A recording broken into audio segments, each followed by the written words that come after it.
Habits are the foundation of your life. They steer your direction day by day, and they can either make or break you.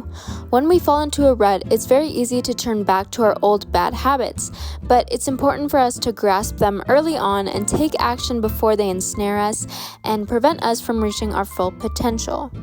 Welcome to the first week of my 6-week Glow Up Challenge. This week, we're focusing on habits.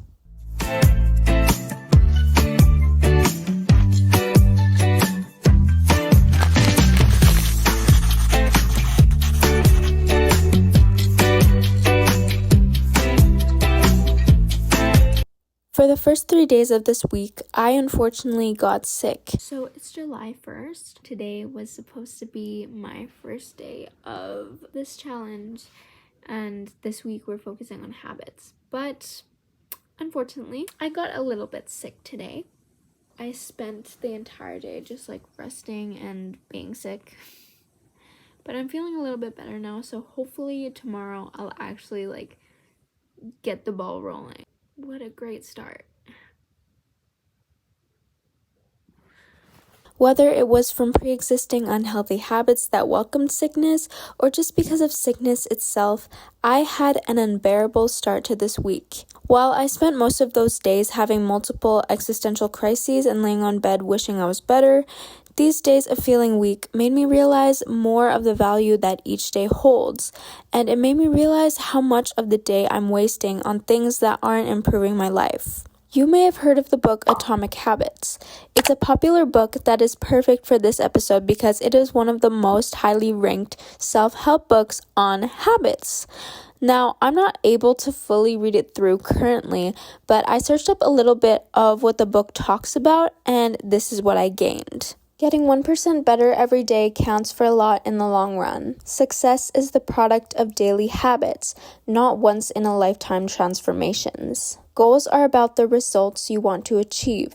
Systems are about the processes that lead you to those results. If you want better results, then forget about setting goals. Focus on your system instead. The purpose of setting goals is to win the game. The purpose of building systems is to continue playing the game.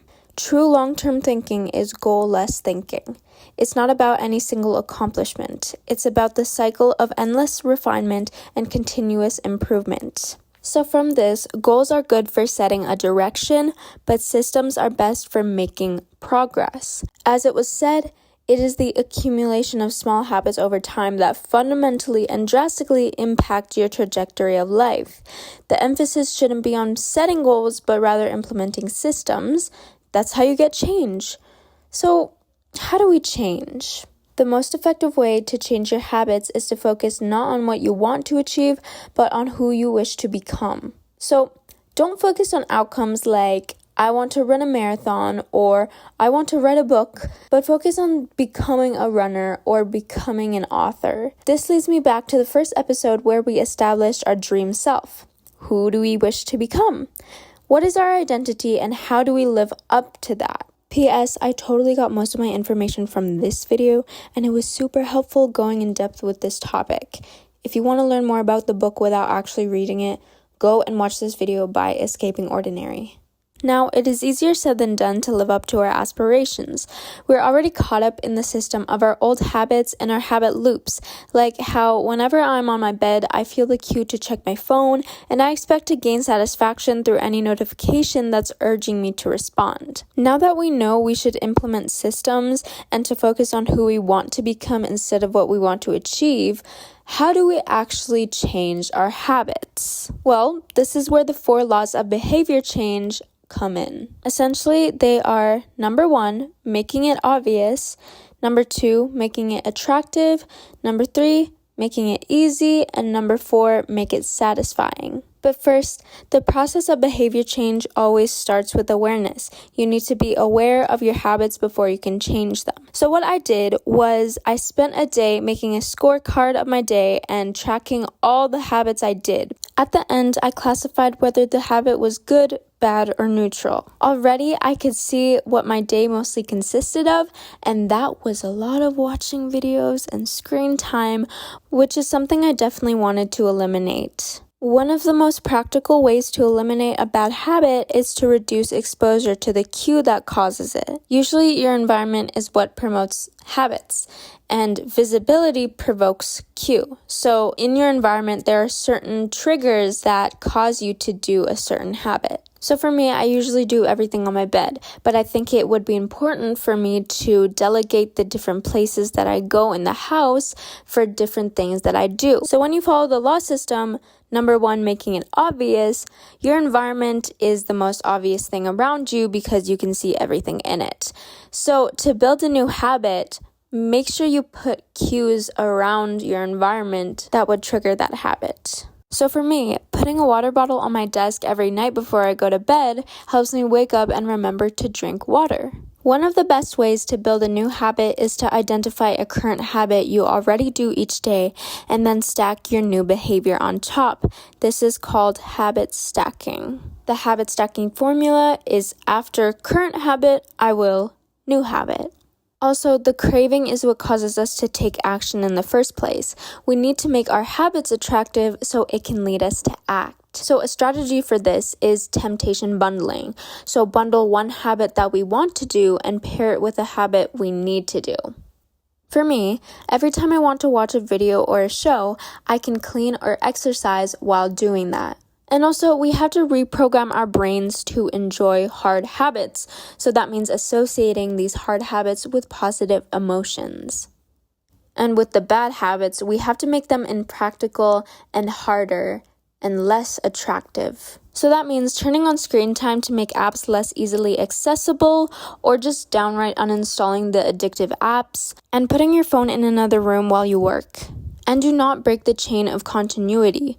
Even if you do less amounts of the habit, still do the habit every day. I'm going to track my progress using a habit tracker just so that I keep track of what I'm doing and what I'm not. Now, all of this seems super daunting, but let's plug this in by getting specific about our personal habits. It will become clearer and simpler. So just to recap, I spent a day writing down all the habits I did and classified them at the end of the day. I established the good habits I want to develop with the help of the general goals I came up with last episode, and I also established the bad habits I want to eliminate. The best way that this worked for me was creating a rough morning routine, night routine, and then other habits that I want to follow throughout the day. Using the methods that I've learned, I will outline all of my habits that I want to improve. For my morning routine, I wake up, stretch, and drink water, then make my bed. Then I'll brush my teeth and do skincare. I pray, then read one chapter of my Bible at 8:30 on my bed. Then I will eat breakfast and I can finally check my phone, which is the reward. Then go to summer school. I will attend school from 9 a.m. to 1 p.m. in my room, which is the best place for me to focus. I will then take an extra 15 to 20 minutes after school to review and study the material, and then after, I won't have to think about school for the entire day. My reward for this can be working on YouTube or business or writing. While cleaning or exercising, I can watch videos or I can call friends. I'd like to go outside every day and go on a walk, which counts as exercise for me. And while doing so, I can listen to podcasts instead of music. Now, one of my goals from the previous episode was to be a warmer and more sociable person. So I can make it a habit that every time I see a person, it can be my cue to smile and ask about their day. Now, not everybody I see on the street, but generally speaking. And I know most people do this already, but sometimes I just forget and I'm always caught up in my own thing without acknowledging a person. So I want to be more intentional. Now for my night routine.